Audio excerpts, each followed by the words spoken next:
Calling to ask you how I can get my husband to quit farting around me. Oh, you got that farty man. You got that farty man. Thank you, Heather. Let's hear more from you, young lady.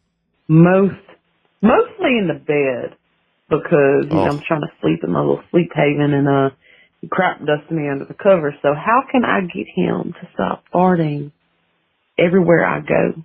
Calling to ask you how I can get my husband to quit farting around me. Oh, you got that farty man. You got that farty man. Thank you, Heather. Let's hear more from you, young lady.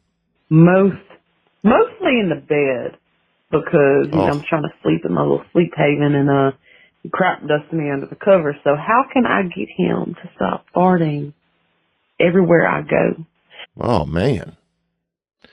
Well, look, I mean, there's two ways you can look at it differently if you want. Yeah, he's farting. You know, that man's got air coming out of his butt. But if you want, that could be a little sound of love. You know, some animals pass gas on each other. The Japanese do it. You go to Japan, you fart somewhere, you'll have two people come over and they'll, you know what I'm saying? They'll hug you. It's, so different places, it's a different thing. So every time he does it, maybe you give him a little big wet kiss. You know, maybe you tickle him when he does it. You need to have a little cute thing of your own. Because some cultures, yeah, you pass gas on somebody, that's like 2 months of dating in one fell poof. So if he's throwing that body smoke on you, I think you got to come back at him. But I think don't look at it as maybe something dirty. Look at it as something real beautiful. Because he could fart on anybody. Think about that. He could pass gas on to anyone he wants. But he chooses to pass gas on you. And there's, you know, we're really evolved now in today's times where everybody's got, you know, DVD players and fucking lasers and everything. But one strong storm and people will be farting on each other for warmth. You know what I'm saying? One big flood and the most gaseous dude in the world is going to have all the bitches. Because that, I mean, look, that's free heat. You know, when I was growing up at a bus stop, my brother sometimes would fart on my hands sometimes if I didn't have no mittens with me. So, but now you could feed him cleaner stuff, and so he don't have any scent, and you're just getting the warmth. Let's hear more. He farted on me in the shower the other night. Can you believe it? Anyway, how do I get him to stop farting? I mean, you could ask him. That's one way to get him to do it. You could leave him a little note. Or you could just embrace him. Or you could punch his ass every time he does it. You know what I'm saying? You know what you could also do? Lick your freaking fingers and slap him in the neck. And I know that's violent of me to say, but dude, when I was young, somebody would lick two of their fingers and hit you in the neck as hard as they could. And whatever you were doing, you didn't do it anymore. I wouldn't do anything after that. I mean, I'd do nothing. But good luck out there with your man. Thank you for calling. All right. Let's get a Patreon question that came in here. Melissa Henry wants to know, do you have a favorite Christmas show, movie, or cartoon? I'm curious. I want to see that new Klaus movie that I saw a billboard for. So I'm on some antidepressants, and basically my junk doesn't work. Like, I can get in bed and go, but I mean, I just keep going. Like, I never finish up. And oh, wow. So you just out there you got to just keep bumping onward. I know that you talk about how you're on the same kind of medication sometimes. So I was wondering if you have the same problems, and was wondering what you do to combat that. Well, combat it sounds real aggressive. You know, if I dress up in a damn Navy SEAL uniform and sneak up on my wiener, then that ain't going to help anybody. But what I do think, bro, is, yeah, dude, I've taken antidepressants so long, I don't even know what it's like to not take them. I don't know who, I've tried to not take them and it's hard. But how does it affect the body, the penis?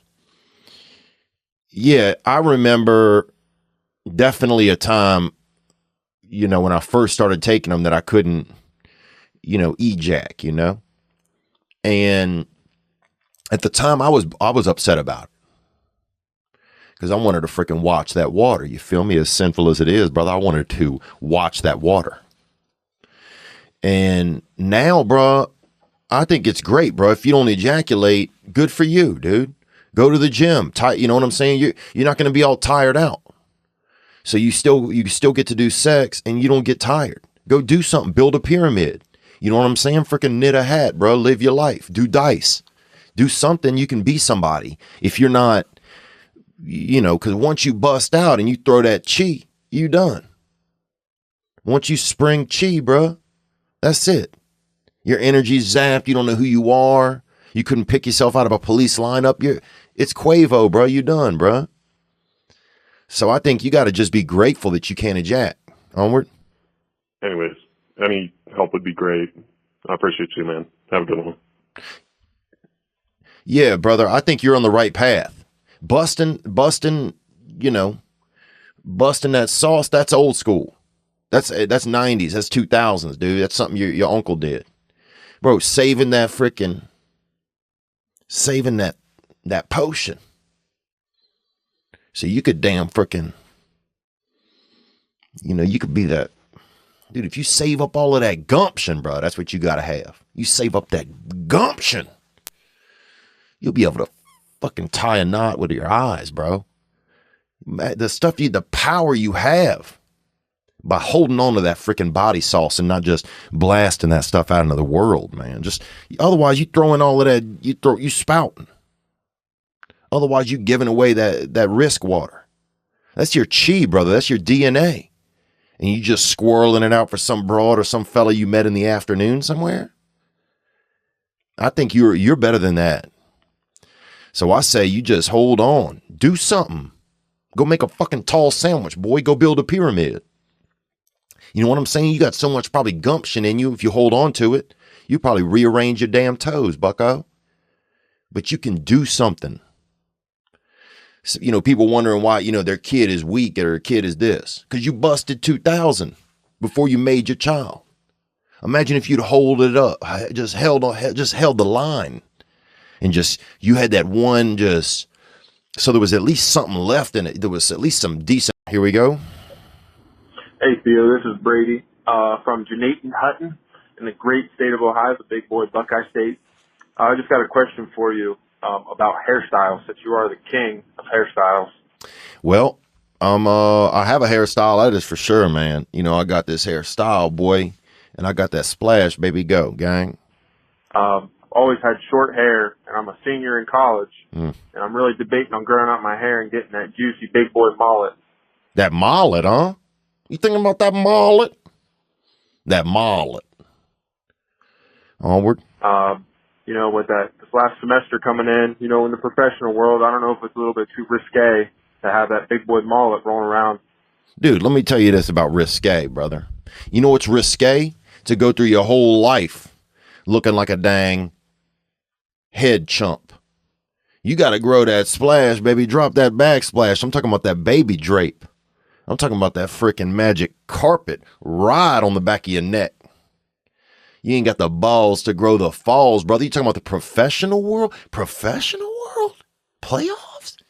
Dude, you're out of your mind, man. You're fresh out of college, dude. You still smell like LSD and liquor. Nobody's giving you a decent job for a while, buddy bear. Okay? So I think you need to freaking get that honey drip off the back. Let me tell you this, man. You walk into an office with that mullet, and they'll love you. They'll respect you. You're not just a man. You're a mascot. You come in with that mullet, baby, and people want to see it. You'll have ladies hanging off of it. Where's the secretary? We haven't found where. And you can't even find her because every time you turn your head, she swings to the other side of you because she's hanging off that curtain. You got to get that curtain, baby. That certain curtain, dog. And some places it's a mullet. And in Europe, okay, which is a lot of the world, it is a soccer haircut. You go up to Canada, this is a hockey haircut. So look, but I'm saying this, if you want to live your whole life never knowing what it feels like to be a beast, then go on. Go get you a job, dog. But I'd rather show up looking like the Lord's boy with that freaking waterfall.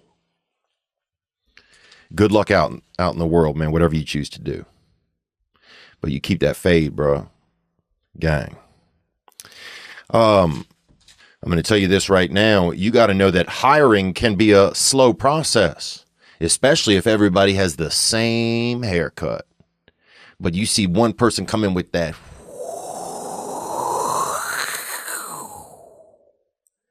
Oh, you know straight up. You got to drop them trout lines on that neck, baby. You got to come full. You got to get that lettuce, baby. You got to serve that cabbage. Grow it out, brother. And get a job, man.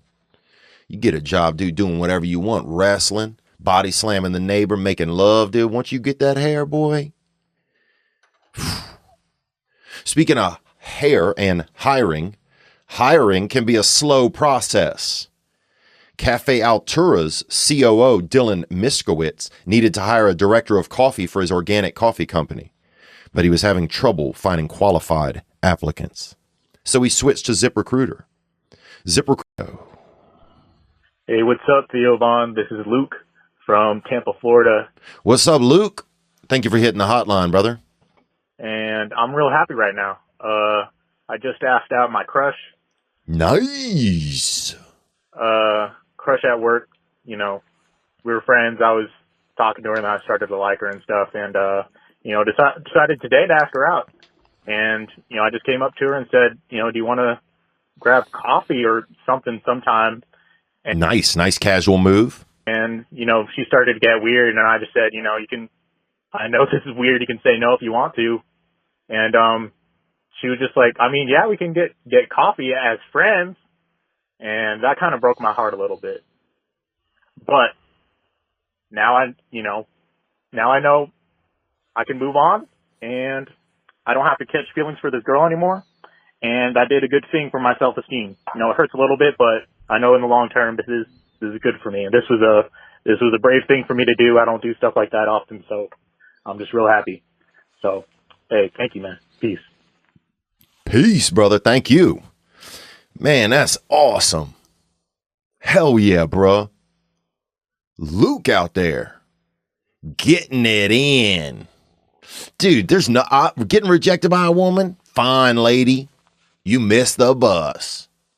If you don't like being on the bus, then bye. You missed it. Dude, that's brave, man. I love it. I love it because there ain't a man out there who doesn't wish if they could go back in time so many times that they'd ask the girl out. And that's not you today. It does wonders for your self-esteem. Hearing that inspired my self-esteem, man. Dude, that's awesome. Yeah, dude. And what a great statement that it hurts a little now, but now you're not going to have these aimless wandering thoughts about her and all of this and that. You're going to have, it's clean in your book. Your communication was real clean, man. That's awesome. And that's communication. You had a feeling, you communicated it. She communicated. You recognized when she felt a little uncomfortable, which is real nice. You didn't put this, you didn't put that hot iron on her back. Man, I commend you, bro. Gang, boy. That's what we do around here. That's what we do. We ask girls out. We get rejected.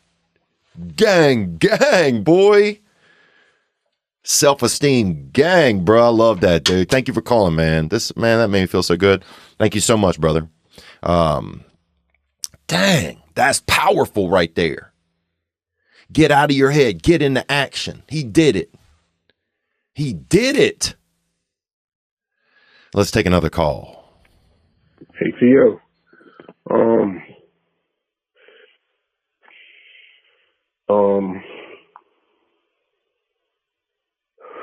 I'm like you, man. I got that